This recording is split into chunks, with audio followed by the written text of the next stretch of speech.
Okay, I see people popping up, familiar names in our audience. I am going to get our live stream going. So just a reminder to everybody, you can find the recording of today's discussion on IFU's Facebook page immediately. So you can go there and share it. Later on, we will also post it to YouTube if that's kind of an easier platform for folks.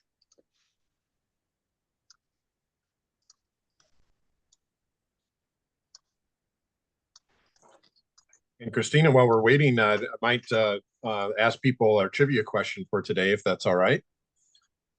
We have a lobby day coming up on February 18th with the Iowa Farmers Union at the Iowa State Capitol. What was the final initial cost of building the Iowa Capitol?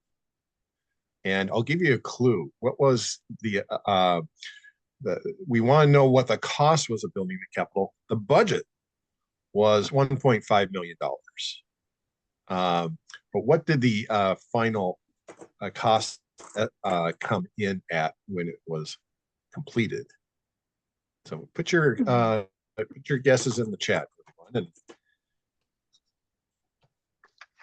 Okay. Oh, Ellie is raising her hand. Ellie, do you have an answer maybe for this? That was a mistake. Well, Ellie, now we feel like you need to guess. You need to guess. Can I have a follow-up question? What year was this? Well, let me double check. I don't want to get the year wrong. So let me double check here. So the budget was set in 1871, I believe.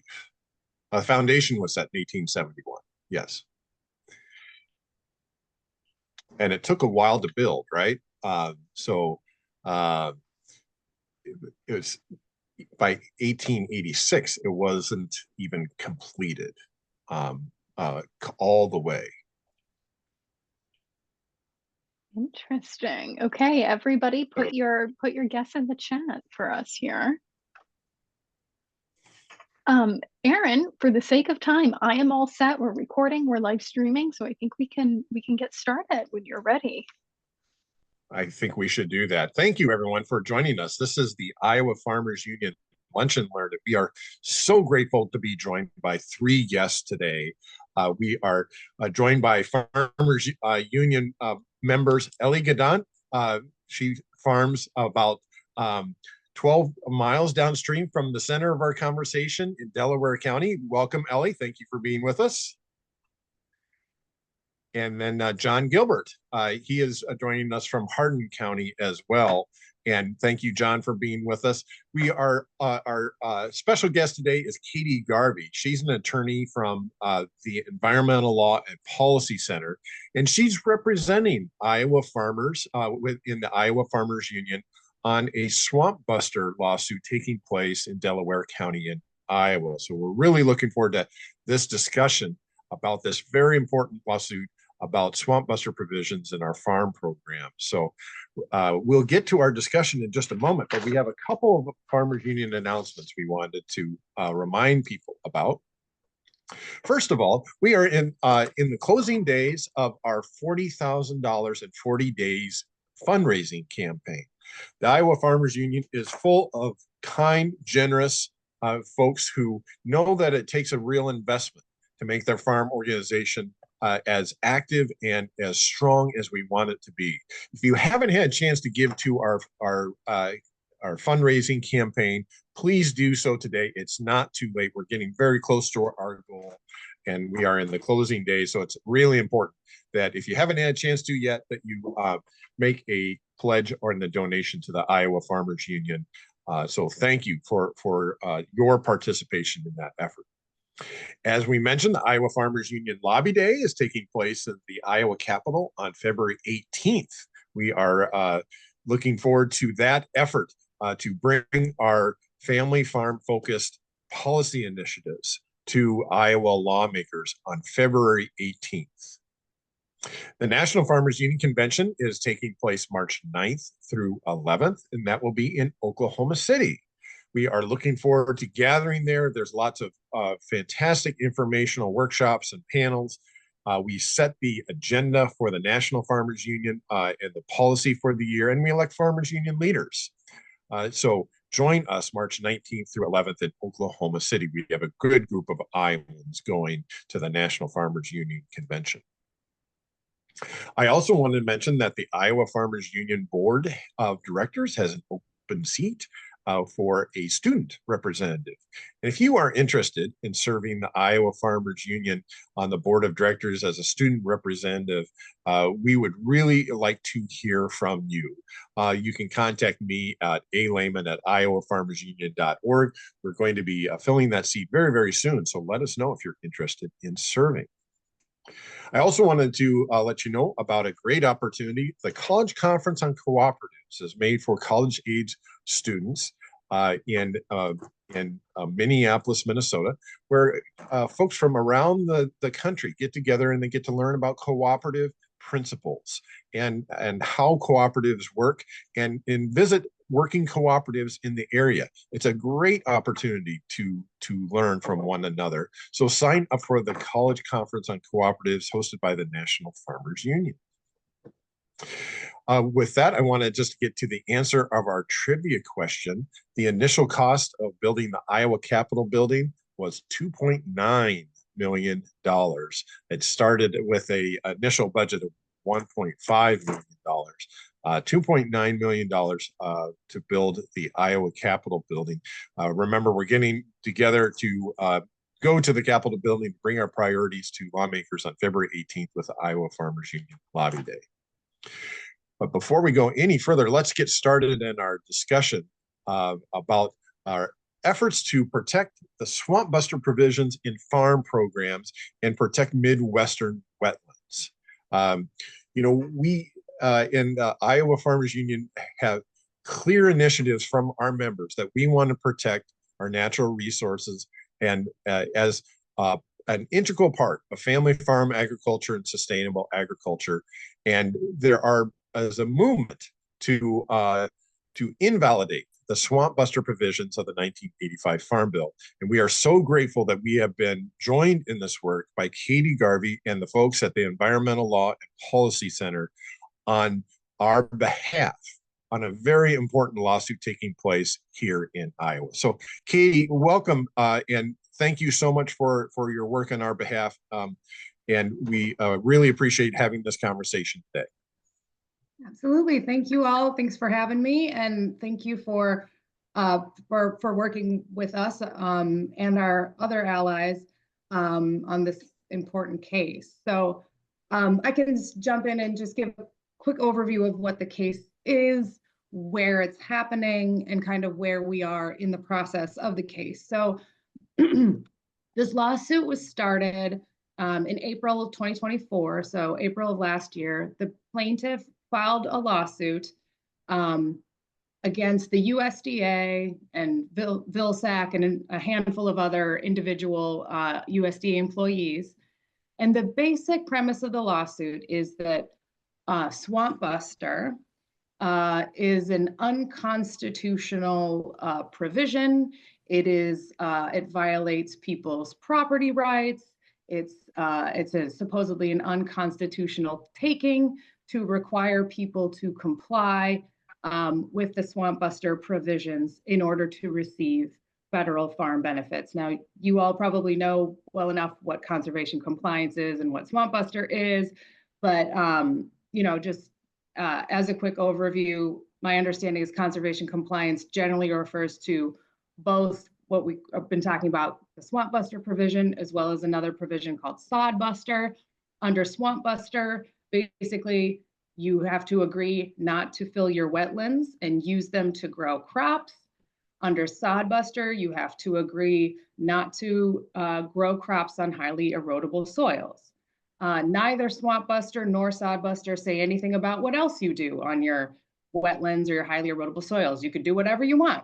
You just can't grow crops on them if you want to be eligible to receive farm benefits. So there, as Aaron mentioned, there is something of a movement afoot to try to get rid of conservation compliance requirements altogether. So basically to say farm benefits should be available to anybody who wants them, and they shouldn't have to comply with conservation compliance. There's obviously some practical issues with that already. A lot of these farm programs, my understanding is, are oversubscribed. I just heard a stat this morning that 64% of farmers applying for conservation programs were rejected last year because there's just not enough money to go around. And obviously, if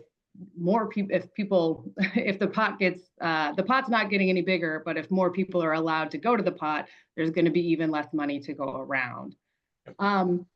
And it's also in the crosshairs of Project 2025. It's one of Project 2025's goals is in their agriculture section is get rid of conservation compliance. Right.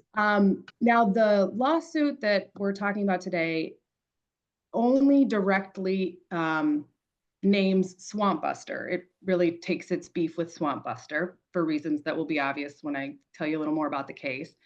But in reality, if the plaintiff wins, it will also invalidate the Sodbuster compliance provisions as well. So basically all conservation compliance will be out the window if the plaintiff wins in this case.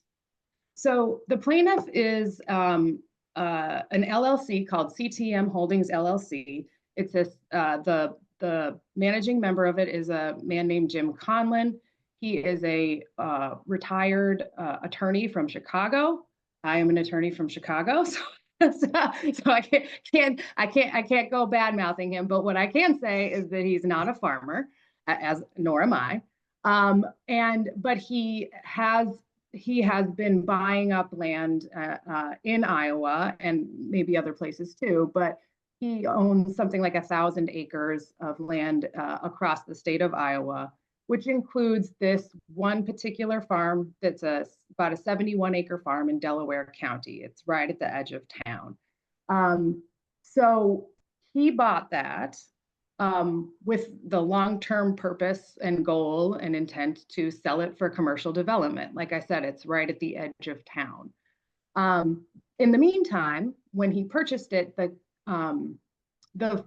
farm was towards the end of a 10-year CRP contract. So the land inherited that CRP contract. And as a result, he, in order to continue that being eligible for the CRP requirement, he had to comply with Swampbuster and Sodbuster. Again, he's not a farmer. He leases it to a tenant who rents that land. The land is about 71 acres. 9 acres of it have been designated as wetland for Swampbuster purposes. And that is a designation that was made in 2010 by when it was under the ownership of a previous owner. So the first thing that, when we identified, we and other allies, so Iowa Farmers Union, who my organization represents, is one of the intervening parties in this case, along with Food and Water Watch, Iowa Environmental Council, and Dakota Rural Action. When we identified the case, but like I said, it was brought by this one guy owned LLC, and it was against the USDA. So it has nothing to do with Iowa Farmers Union. So what we had to do was get ourselves into the case. And that was the sort of first hurdle. It's called intervention. We filed an intervention motion that said, hey, here's who we are, and here's why we have a unique stake in the case, and therefore you should let us be in this case and give us the full set of rights and responsibilities that a party has. So that was the first thing we did.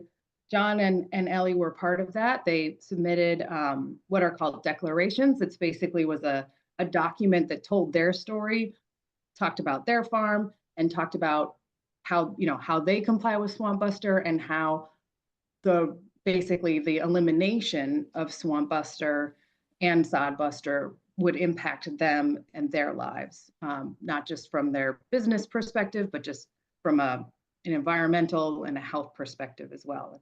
We'll hear more from them. So we got over that first hurdle, we got in the case, and so now we're off to the races. Things are moving ahead really fast. January 27th, so next Monday, all the parties' deadline to file what's called motions for summary judgment is due. And basically what summary judgment is it's a motion you make before a case goes to trial to say, hey, Your Honor, you don't even need to take this to trial. Here's everything you need to know, and here's why we win. So that there's just going to be lawyers filing briefs. That'll take place kind of through early March.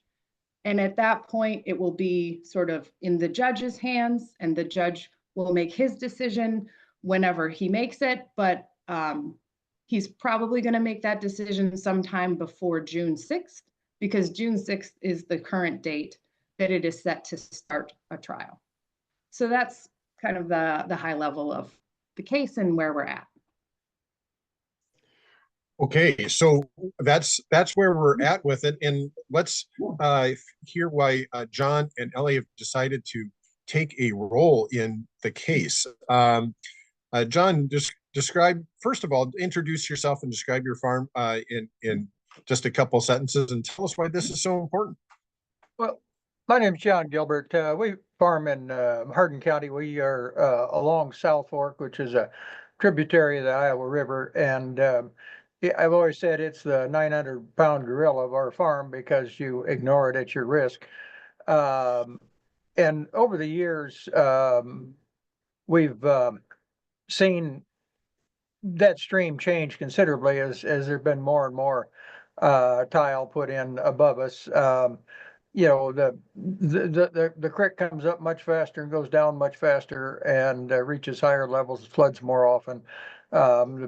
The banks are much more unstable. It's, you know, really what you see all across the state is, you know, we've turned most of our streams into basically sewers to flush water out of our farm fields. But you know, we over the years, Dad, you know, thought there was more and more land that had been pasture that we should be trying to farm, and you know, a lot of that land we ended up putting back in pasture because it just really wasn't, you know, you could get it planted, and in some wet years you might get it planted and only get half of it harvested, or maybe you wouldn't even get that much. But you know, we've just come to realize that, you know, trying to say we know better than nature is really a fool's errand. And so we've really kind of taken the position that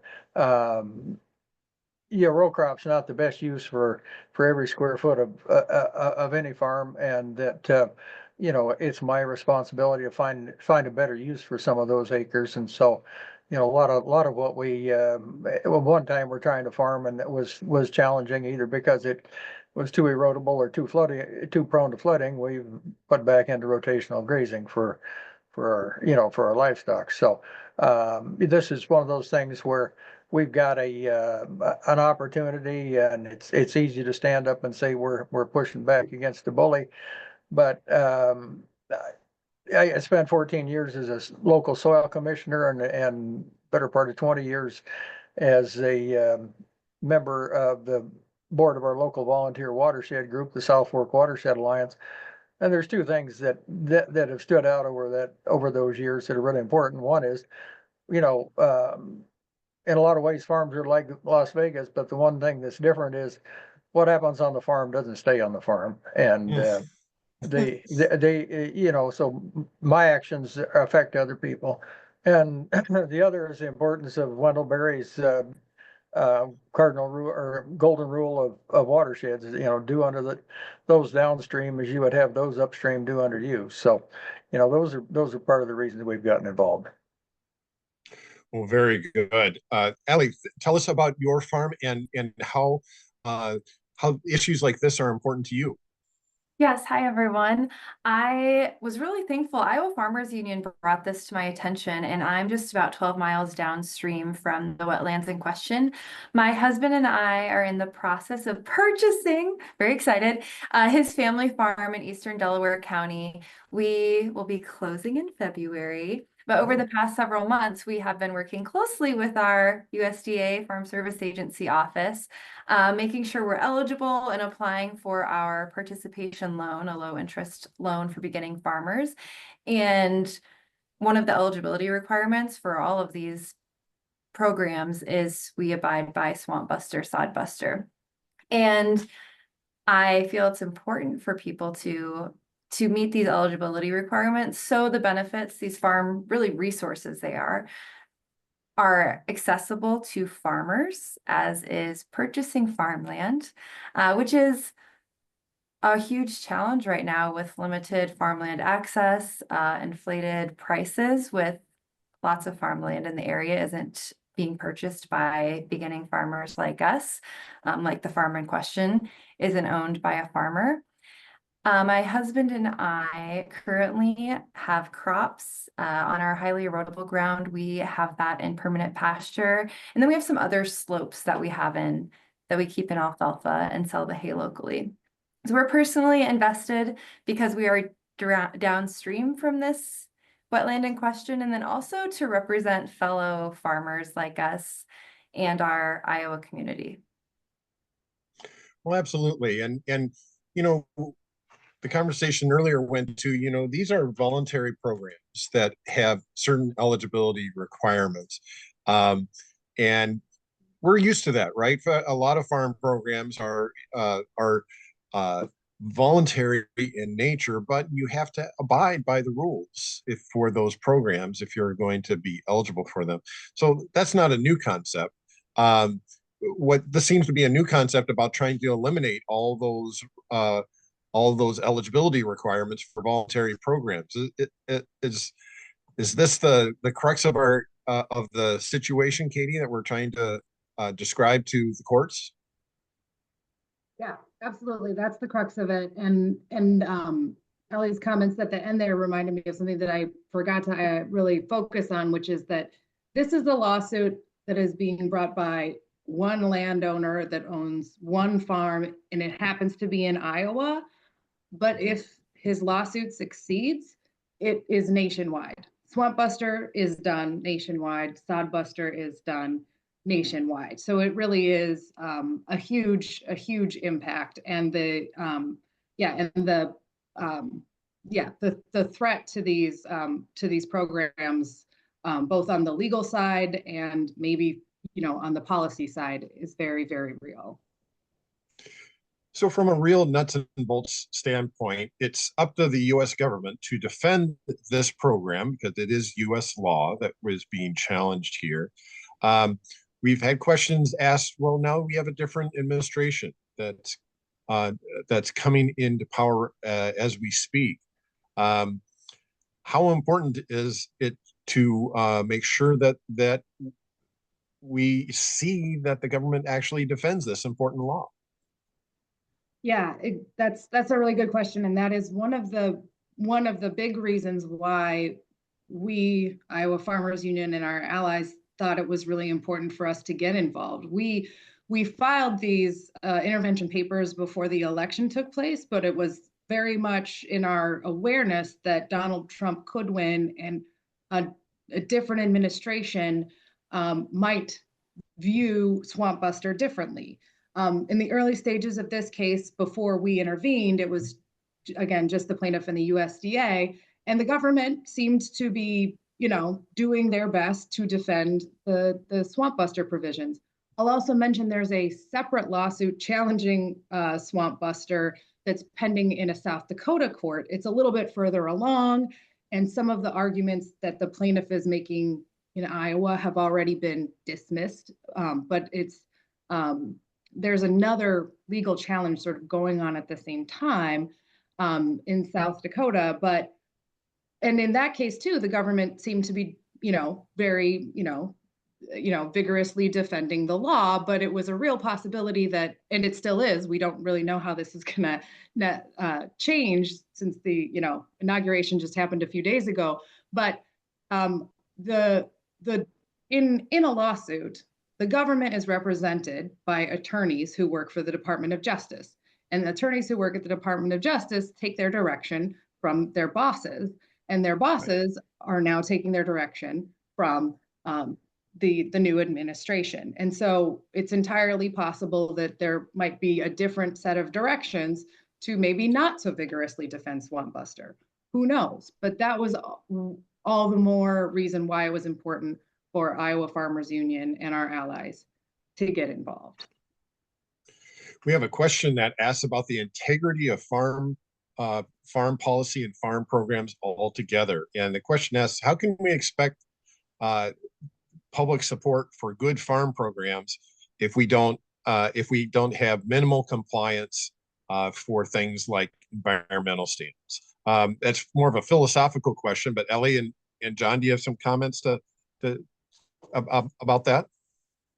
Well, the reality is that the farmers, really are in a very vulnerable position here. We're already, 2.5 more, close to 2.5 years into a 5-year farm bill that hasn't been passed yet, and a lot of that farm bill is all about how much money the taxpayers are going to pay farmers.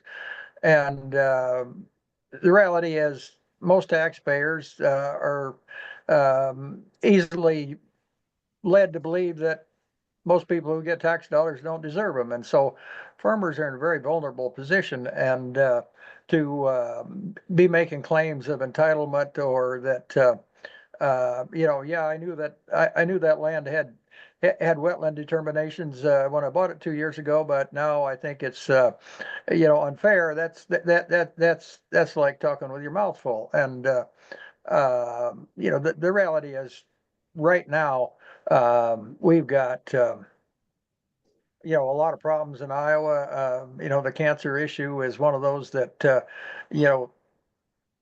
it's hard to believe it isn't water related in one way or another. And so he may see this as a property rights issue, but in a lot of ways this is really a water quality issue. And I'll build on to that too. This is a water quality issue. This is a flood mitigation issue. This is farmland access issue, like I said. And then tying into that, the high cancer rates. Iowa is the second highest cancer rate per capita in the country. Like, this is a huge problem that we need to be addressing, the health of our communities, the health of our state, and to the livelihood of our communities in our state. Absolutely. Well, and so we are getting a few questions in that are asking some more specifics, Katie. So help us out with this again. This has been filed in the Northern District of U.S. In the U.S. court here in Iowa, and we know that there are. They already asked that Iowa Farmers Union be removed as intervenors. The other Iowa Environmental Council and Dakota Rural Action and other folks were being asked to be removed from it, but we were allowed to state our case, and we're stating our case now.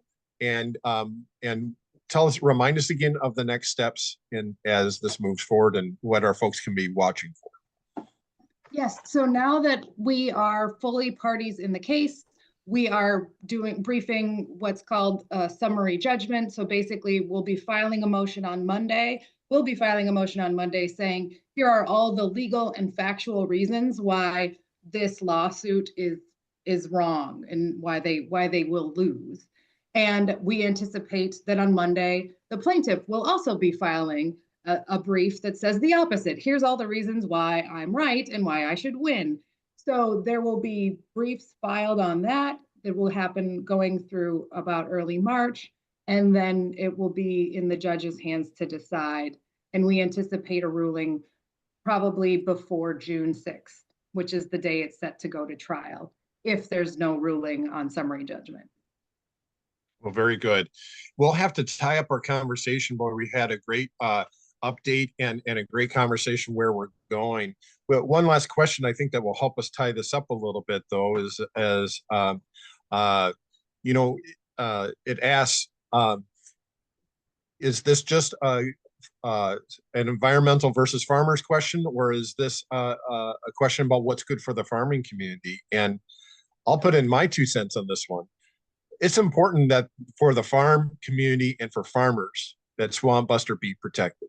And I think that's a good reason why Elle and John and the Iowa Farmers Union has chosen to take part in this, is because we need to show that from the farmer's perspective, that these conservation compliance questions are extremely important for good farm programs, for good family farm, sustainable agriculture policies moving ahead. And we want to show that that is the farmer voice is important on this side of the issue as well. John and Elle, you've demonstrated that by sharing your story about your farm and by taking your place in this lawsuit with the Iowa Farmers Union. So thank you for stepping up and being that voice. And would you like to say anything to tie up our discussion today?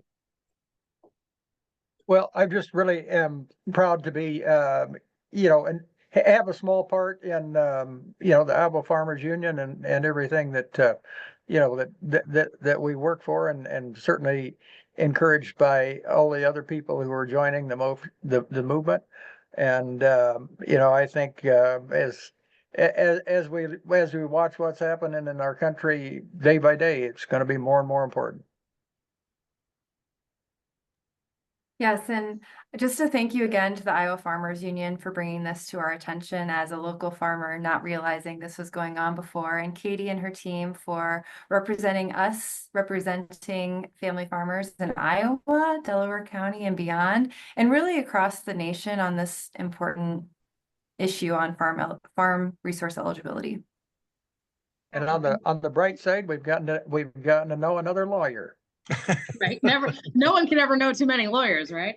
I will just say in closing, thank you to you all for your specific role at this, and to the Farmers Union generally for trusting us and letting us help bring your voices to the courts, which I think farmer voices are all too often not heard in the courts, or certain organizations claim to be speaking on behalf of farmers, but not necessarily actually doing so on behalf of family farmers. So thank you. Well, thank you everyone for joining us. This has been the Iowa Farmers Union Lunch and Learn series, and we are so grateful for our guests today, Katie, John, and Elle. Thank you, Christina, for bringing us together for this effort. This is a function of the Iowa Farmers Union, and we're talking today about how important a place the Iowa Farmers Union has in this debate and in sound farm policy and that advances family farm agriculture, advances sustainable agriculture, moves our rural communities ahead while protecting our natural resources. So if you haven't had a chance to join the Farmers Union, please do so today. And if you haven't had a chance to participate in our fundraising campaign, please do so today. We know that we are the strongest when we are all working together and bringing that voice together forward for the betterment of all of Iowa. So thank you for joining us today. Thanks again, Christina, for pulling this all together for us. Thanks, everyone. Bye-bye. Thanks, Tal. Have a good day.